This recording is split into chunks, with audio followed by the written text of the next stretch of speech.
मित्रों, एक बार फिर से हाजिर हैं हम आज की क्लास लेकर। और आज हम यहाँ पे चर्चा करने वाले हैं बोली, भाषा, मातृभाषा, राजभाषा, राष्ट्रभाषा और जो हमारी हिंदी है उसकी जो भाषाएं हैं, उपभाषाएं हैं और उसकी जो बोलियां हैं, उस पर आज की क्लास चलने वाली है। तो मित्रों, शुरू करते हैं। पहला टॉपिक ले लेते हैं जो है हमारा बोली। देखिए, बोली क्या होता है? जब एक छोटे से एरिया में बोले जाने वाली कोई भाषा जो कि जिसका रीजन बहुत छोटा होता है, जिसके पास अपना समृद्ध व्याकरण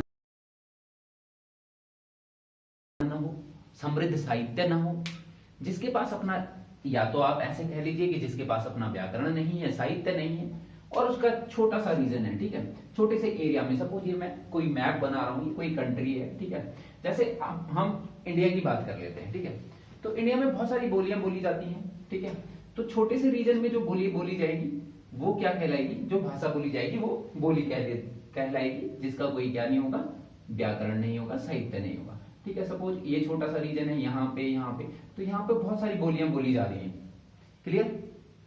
उसके बाद अगर बात करें, इसी बोली में क्या होता है, इसी बोली में अगर व्याकरण और साहित्य आ जाता है तो वो क्या बन जाती है? वो बन जाती है आपकी भाषा, ठीक है। तो यहां पे पहले मैं कंसीडर कर देता हूं पॉइंट, बोली में क्या नहीं होता? व्याकरण की अनुपलब्धता,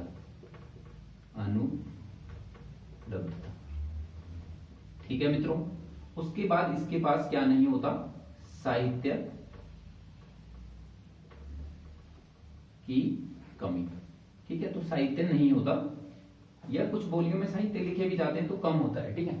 उसके बाद अगर हम डिस्कस करें थर्ड पॉइंट, तो इसका जो रीजन होता है, क्षेत्र होता है, वो क्या होता है?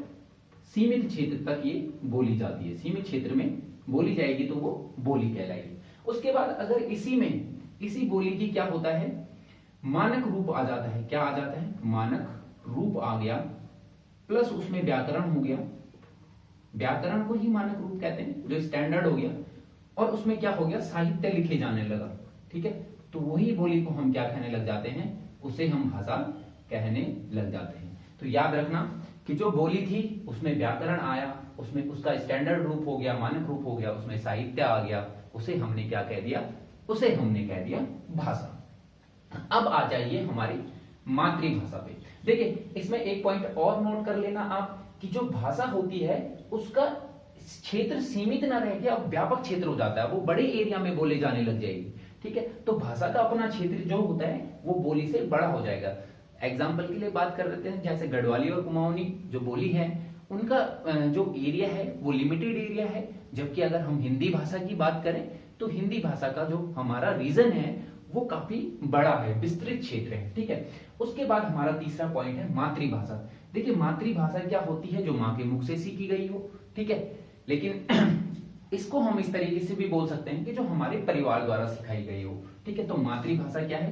परिवार द्वारा, ठीक है, सिखाई गई, परिवार से मिली, ठीक है, परिवार से प्राप्त, आप कुछ भी बोल लीजिए। उसके बाद द्वितीय बिंदु क्या है? जो आपके आसपास, आपकी सराउंडिंग से, आपने समाज से आपने जो भाषा सीखी वो आपकी मातृभाषा थी, ठीक है।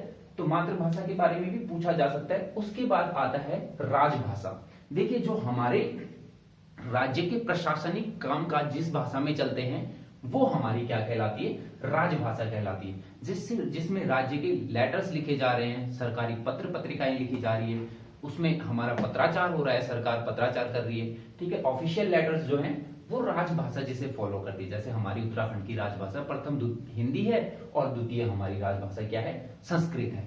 सिमिलरली अगर कोई देश है और उस देश में जो ऑफिशियल वर्क है, प्रशासनिक कार्यों हेतु जिस भाषा का प्रयोग किया जा रहा है, उस भाषा को राष्ट्रभाषा कहते हैं उस देश की। एंड अनफॉर्चुनेटली हमारे देश में कोई राष्ट्रभाषा नहीं है। जो हिंदी है हमारी वो क्या है? राजभाषा है, ठीक है। तो हिंदी का जिक्र किसके संदर्भ में होता है?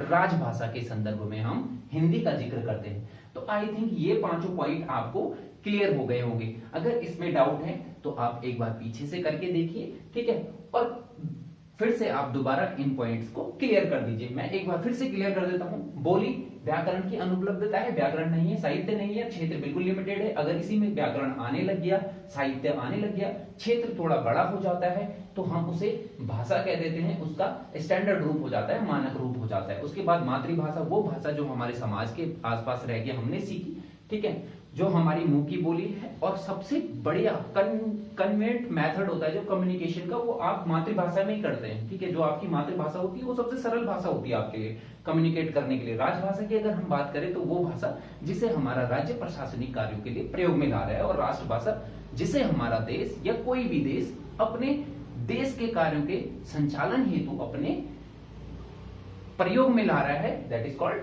राष्ट्रभाषा, ठीक है, नेशनल लैंग्वेज। अब आ जाइए आज का हमारा द्वितीय बिंदु। द्वितीय बिंदु है हमारा हिंदी भाषा की उपभाषाएं, ठीक है। पहला तो एक यहां पे मैं आपको एक चीज और बता दूं, जो हिंदी भाषा है वो, हिंदी जो शब्द है वो कौन सी लैंग्वेज का है, ये कई बार प्रश्न में पूछा जा चुका है। तो हिंदी भाषा ध्यान रखना, ये फारसी का शब्द है। हिंदी क्या है? फारसी का शब्द है। तो हिंदी कहां से निकल के आता है? फारसी। जो ईरानी लोग थे वो बेसिकली हिंद को सिंधु नदी की वजह से हिंद कहते थे, और जो यहाँ के हिंद लोग थे वो हिंदी जो लैंग्वेज बोलते थे, दैट इज कॉल्ड हिंदी, ठीक है। तो ये फारसी का वर्ड है, ठीक है। अब देखिए भाषा की, अगर भाषा से कोई निकली है, ठीक है, तो उसे क्या बोलेंगे? उपभाषा बोलेंगे, ठीक है। तो ये भाषा के बाद आती है उपभाषा। और सिमिलरली अगर कोई बोली होगी, ठीक है, और उसकी हम बात करेंगे तो उसके नीचे जो छोटी छोटी रीजनल और बोलियां अगर टूटती हैं, तो रीजनल में टूटती हैं तो उसे उपबोलियां बोला जाएगा, ठीक है, बोलियां, ठीक है, क्लियर, उपबोलियां।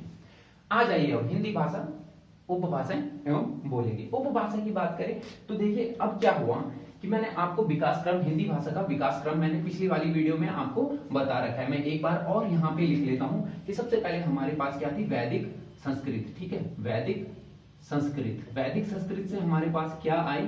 लौकिक संस्कृत, ठीक है, संस्कृत। उसके बाद तीसरा बिंदु हमारा आता है, लौकिक संस्कृत के बाद हमारे पास आई कौन सी भाषा? पाली भाषा, ठीक है, पाली भाषा। तब हमारे पास आई प्राकृत, ठीक है, प्राकृत के बाद आई अपभ्रंश, तब हमारे पास आई अववट, ठीक है। अपवट और अपभ्रंश को कहीं आपको एक साथ ही लिखा मिल सकता है। उसके बाद हमारे पास आई हिंदी, ठीक है। तो हिंदी में भी प्राचीन, मध्यकालीन और आधुनिक हिंदी चलती है, और अभी आधुनिक हिंदी चल रही है। तो ये हिंदी भाषा का विकास का क्रम। अब जब क्या हुआ, अब अपभ्रंश जब हुआ, इसमें टूटना फूटना शुरू हुआ, तो ये हिंदी भाषा जो है वो किसके अकॉर्डिंग टूटनी शुरू हो गई? ये महाजनपद, 16 महाजनपद थे। तो देखिए एक सूरसेन महाजनपद था, ठीक है, सूरसेन महाजनपद, जनपद, ठीक है। यहां से निकलती है आपकी शौर सैनी, ठीक है, सूरसेन महाजनपद से निकलती है आपकी शौर सैनी, ठीक है। तो शौर सैनी अपभ्रंश हुआ। इस जनपद की जो लैंग्वेज थी वो कौन सी कहलाई? शौर सैनी अपभ्रंश। तो यहां से एक निकली शौर सैनी अपभ्रंश, देखिए, ठीक है, शौर सैनी अपभ्रंश। उसके बाद क्या हुआ? एक शौर सैनी अपभ्रंश हुआ, एक मगध राज्य महाजनपद था, तो वहां से निकली आपकी मागधी और अर्धमागधी, ठीक है। उसके बाद खश जो थी वो पहाड़ी हिंदी हुई, ठीक है। तो इसी के अकॉर्डिंग हमारी क्या हुई? हिंदी की उपभाषा हुई। तो इन्हें डिस्कस कर लेते हैं। तो सबसे पहले हमारे पास है पश्चिमी हिंदी, और ये निकलती कहां से? इसकी उत्पत्ति कहां से होती है? याद रखना, शौर सैनी से, ठीक है, शौर सैनी अपभ्रंश, इससे निकलती है हमारी पश्चिमी, ठीक है, अपभ्रंश, ठीक है, भ्रंश, ठीक है, इससे निकलती है हमारी पश्चिमी हिंदी, क्लियर। द्वितीय हमारे पास राजस्थानी। देखिए राजस्थानी लैंग्वेज की जो उत्पत्ति होती है, इसकी जननी भी शौर सैनी अपभ्रंशी है, ठीक है। तो इसकी उत्पत्ति भी क्या है? शौर सैनी अपभ्रंशी है। उसके बाद आता है पूर्वी हिंदी। देखिए पूर्वी हिंदी निकलती है हमारी अर्धमागधी से। किससे? अर्धमागधी से। तो मैं इसके नीचे ही एक पॉइंट ऐड कर देता हूं, अर्धमागधी से इसकी उत्पत्ति होती है, ठीक है। जो बिहारी है हमारी वो निकलती है मागधी से, ठीक है, मगध जनपद महाजनपद और इससे निकली मागधी और मागधी से हुआ बिहारी हिंदी की उत्पत्ति, ठीक है। तो ये हिंदी की उपभाषा है, नंबर 4 हो गई। उसके बाद हमारी है पहाड़ी। तो पहाड़ी कहां से उत्पत्ति होती है, ये निकलती है खस से, ठीक है, तो ये खस से निकलती है, ठीक है। उसके बाद इनके अंदर में जो जो बोलियां बोली जाती हैं, ठीक है, तो ये उपभाषाएं हो गई। तो हमारी हिंदी की उपभाषाएं कितनी हो गई, 5, पश्चिमी हिंदी, राजस्थानी हिंदी, पूर्वी हिंदी, बिहारी हिंदी और पहाड़ी हिंदी। अगर क्वेश्चन पूछ लिया जाए कि पश्चिमी हिंदी की उत्पत्ति कौन से अपभ्रंश से हुई, तो आप बोलेंगे सौर सैनिक। सिमिलरली अगर पूछ लिया जाए राजस्थानी हिंदी की जो हमारी उपभाषा है उसका उत्पत्ति कहां से हुई, तो आपको क्या बोलना है, सौर सैनिक अपभ्रंश से। पूर्वी हिंदी के लिए मैंने यहां पे बताया आपको, इसकी उत्पत्ति होती है अर्धमागधी से, बिहारी की उत्पत्ति होती है मागधी से और पहाड़ी निकलती है आपकी खस से। तो ये बिंदु अब क्लियर हो चुके होंगे। बढ़ते हैं अपने नेक्स्ट पॉइंट की ओर, जो है इसके बोलियां। तो देखिए पश्चिमी हिंदी की बोलियां कितनी है, 1 2 3 4 5। तो 5 बोलियां हैं किसकी, पश्चिमी हिंदी की, ठीक है। पश्चिमी हिंदी की पहली बोली आती है खड़ी बोली। देखिए खड़ी बोली से ये मत समझिए कि इसकी लैंग्वेज कुछ खड़े टाइप में बोल रहे हैं, मतलब लोगों का ये इसके प्रति ऐसा होता है कि जो खड़ी बोली है वो एक्चुअल में बोलने में थोड़ा रफ एंड टफ टाइप की है, ऐसा कुछ नहीं है। ये एक्चुअली में जो हिंदी का मानक रूप है, स्टैंडर्ड रूप है, वो हमारा खड़ी बोली है, ठीक है। तो इसे स्टैंडर्ड रूप में जो मानक रूप है वो खड़ी बोली है, ठीक है। तो खड़ी बोली में जो रीजन है वो आपका मेरठ वाला रीजन आता है, ठीक है। मेरठ की जो खड़ी बोली है उसे स्टैंडर्ड की तरह ले लिया गया है। मुरादाबाद के आसपास जितने भी ये बिजनौर वगैरह वगैरह जो रीजन में बोली जाती है वो खड़ी बोली है, ठीक है। इसका एक और नाम है कौरवी, ठीक है, कौरवी, ठीक है।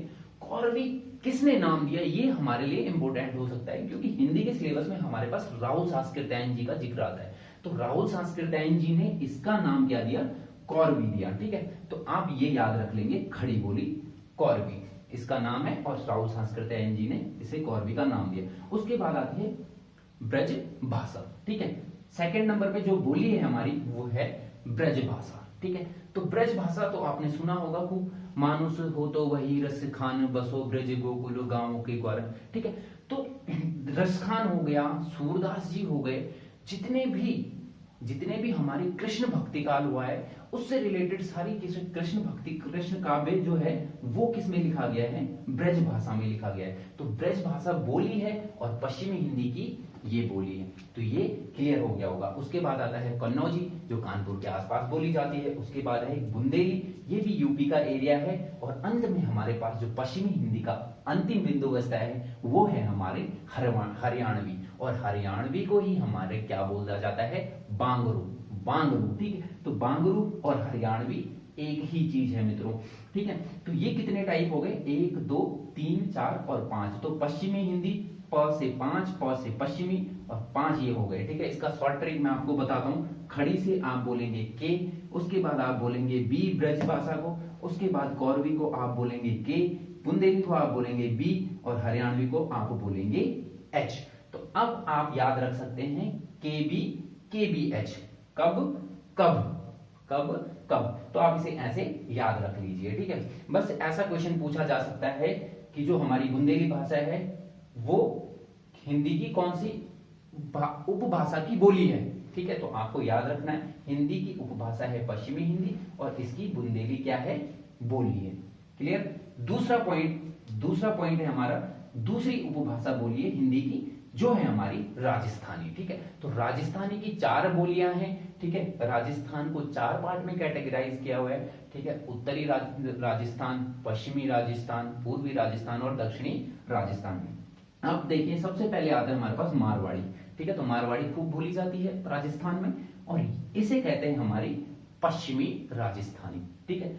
या ढूंढानी दूसरे नंबर पे आता है हमारे पास, ढूंढानी, ठीक है। ढूंढानी का दूसरा नाम है जयपुरी, ठीक है। तो जयपुरी राजस्थानी जो है हमारी वो ढूंढानी कहलाती है और ये पूर्वी राजस्थान में बोली जाती है, ठीक है। जो पूर्वी एरिया है राजस्थान का उसमें जो हमारी लैंग्वेज बोली जाती है राजस्थान में वो ढूंढानी बोली जाती है। उसके बाद आता है मेवाती, और मेवाती है हमारी उत्तरी राजस्थान में जो आपका बोली जाती है वो मेवाती है, ठीक है। मालवी आता है आपका दक्षिण एरिया, किसका? राजस्थान का। और मालवी जो हमारी बोली है वो दक्षिणी राजस्थान में बोली जाती है। तो 4 बोलियां हमारे पास किसकी हो गई? ये हो गई हमारे पास राजस्थानी की। ठीक है, तो आप इसे याद कर लीजिए। ठीक है, तो आप इसे डी कर लीजिए ढूंढानी को, और बाकी ये आपके पास एम, एम और एम। तो आप क्या कर लीजिए? डी एम क्यू बार से याद कर लीजिए। ठीक है, उसके बाद आता है हमारा तीसरी उपभाषा, पूर्वी हिंदी। ठीक है, पूर्वी हिंदी कहां से निकली? पूर्वी हिंदी की उत्पत्ति अर्धमागधी से होती है। एक क्वेश्चन यहां से बना। दूसरा क्वेश्चन कि इसके अंदर में कितनी बोलियां बोली जाती हैं? तो इसके अंदर में मित्रों बोली जाती हैं 3 बोलियां, अवधी, बघेली और छत्तीसगढ़ी। तो ये पूर्वी हिंदी हो गई हमारी। तो इसे याद रखने का तरीका क्या है? अवधी ए, बघेली बी और छत्तीसगढ़ी सी। तो ए बी सी से आप क्या याद रख सकते हैं? पूर्वी हिंदी को। ठीक है, तो अवधि में रामचरितमानस महाकाव्य आपने सुना होगा। अवधि में लिखा हुआ है, तुलसीदास जी द्वारा रचित जो है। ठीक है, मोहम्मद मलिक जायसी का जो पद्मावत है वो भी अवधि में ही लिखा गया है। तो आपको ये दोनों क्वेश्चन भी यहीं से ध्यान रखने हैं कि जो अवधि है उसमें महाकाव्य जो हमारा रामचरितमानस है तुलसीदास जी द्वारा रचित वो लिखा जा चुका है। ठीक है, उसके बाद बघेली और छत्तीसगढ़ी इसकी भी बोलियां हैं जिनका ओरिजिन भी क्या है?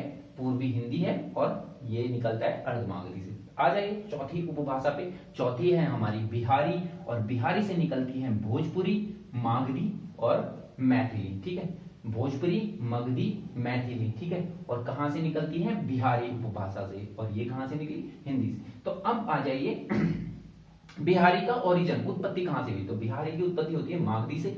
ठीक है, और यहाँ पे 3 हमारे पास इसकी बोलियां हैं। कौन कौन सी है? भोजपुरी और मगधी और मैथिली। ठीक है, तो आप इसे ऐसे याद रख लीजिए, BM²। उसके बाद मित्रों अंत में बचता है हमारा पहाड़ी। पहाड़ी जो बोली है उसकी उत्पत्ति कहां से होती है? खस से। ठीक है, खस अपभ्रंश से। ठीक है, खस लोगों ने यहाँ पे राज किया, खस लोग रहते थे यहाँ पे। ठीक है, तो वहीं से ये शब्द आता है। और पहाड़ी इसकी क्या है? पहाड़ी उपभाषा है, और इसकी 2 बोलियां हैं, कुमाऊनी और गढ़वाली। ठीक है, अब कुमाऊनी के अंदर में बोला जाता है कि इसकी कुमाऊनी की क्या है? 12 उपबोलियां हैं। ठीक है, 12 उपबोलियां हैं, उपबोलियां। ठीक है मित्रों, और जो गढ़वाली है हमारा इसका उपबोली का कहीं पे एग्जैक्टली काउंट नहीं मिलता, क्योंकि गढ़वाली तो हर 10 कदम पे जाने पे कहते हैं कि बदल जाती है। तो इसका उपबोलियों का कहीं पे एग्जैक्ट डेटा मिलता नहीं है एक्चुअली में। ठीक है, लेकिन जो गढ़वाली, एक क्वेश्चन ऐसा बन सकता है कि गढ़वाली पे किन किन भाषाओं का, किन किन बोलियों का प्रभाव देखने को मिलता है। तो आपको याद रखना है गढ़वाली पे आपकी एक मिलता है राजस्थानी। ठीक है, तो राजस्थानी भाषा का हमारी गढ़वाली पे क्या मिलता है? प्रभाव देखने को मिलता है। ठीक है, जैसे राजस्थान में बोला जाता है कि जैसे उनको ठंड लग रही होगी तो वो बोलेंगे कि घणो जाड़ो लाग रहे हो। ठीक है, और अगर गढ़वाली में बोलते हैं तो ऐसे बोलते हैं कि खूब ठंड लग रही है, जड्डू ही बोलते हैं। ठीक है, जाड़े को जड्डू ही बोलते हैं। तो सिमिलरली काफी वर्ड्स ऐसे हैं जो बिल्कुल एग्जैक्ट निकलते हैं, जो गढ़वाली में और राजस्थानी में मैच होते हैं। तो राजस्थान गढ़वाली पे किसका प्रभाव देखने को मिलता है? राजस्थानी का, और एक ब्रज भाषा का भी यहाँ पे थोड़ा बहुत प्रभाव देखने को मिलता है। तो एक क्वेश्चन यहां से अगर बन सकता है तो। ठीक है, तो ये था हमारा हिंदी भाषा और उसकी उपभाषाएं और बोलियां। ठीक है, अब मैं यहाँ पे आपको एक क्वेश्चन और जो डेटा के रूप में पूछा जा सकता है वो क्या पूछ सकता है कि हिंदी भाषा की कितनी उपभाषाएं हैं। तो पहला ये क्वेश्चन, तो उपभाषाएं हमारे पास कितनी हो गई? उपभाषाएं ये हो गई मित्रों हमारे पास 5। कौन कौन सी? पश्चिमी हिंदी, राजस्थानी हिंदी, पूर्वी हिंदी, बिहारी और पहाड़ी। देन उसके बाद एक क्वेश्चन पूछ सकता है कि हमारे पास बोलियां कितनी हैं। ठीक है, बोलियां कितनी हैं? तो हिंदी भाषा की बोलियां हो जाती हैं हमारे पास मित्रों कितनी? 17। कितनी हो जाती हैं? 17। ठीक है, तो यहाँ पे काउंट कर लेते हैं। 5 पश्चिमी हिंदी की, 4 इसकी, 5 और 4 9। उसके बाद पूर्वी हिंदी में 3 आता है, 9 और 3 12। और उसके बाद बिहारी हिंदी में हमारे पास 3, तो 12 और 3 15। और पहाड़ी हिंदी में 2, 15 और 2 17। तो 17 हमारी बोलियां यहाँ पे हो जाती हैं। ठीक है, तो आज के लिए हम इतना ही रखते हैं। मिलते हैं मित्रों नेक्स्ट वीडियो में। जय हिंद, नमस्कार, बाय बाय।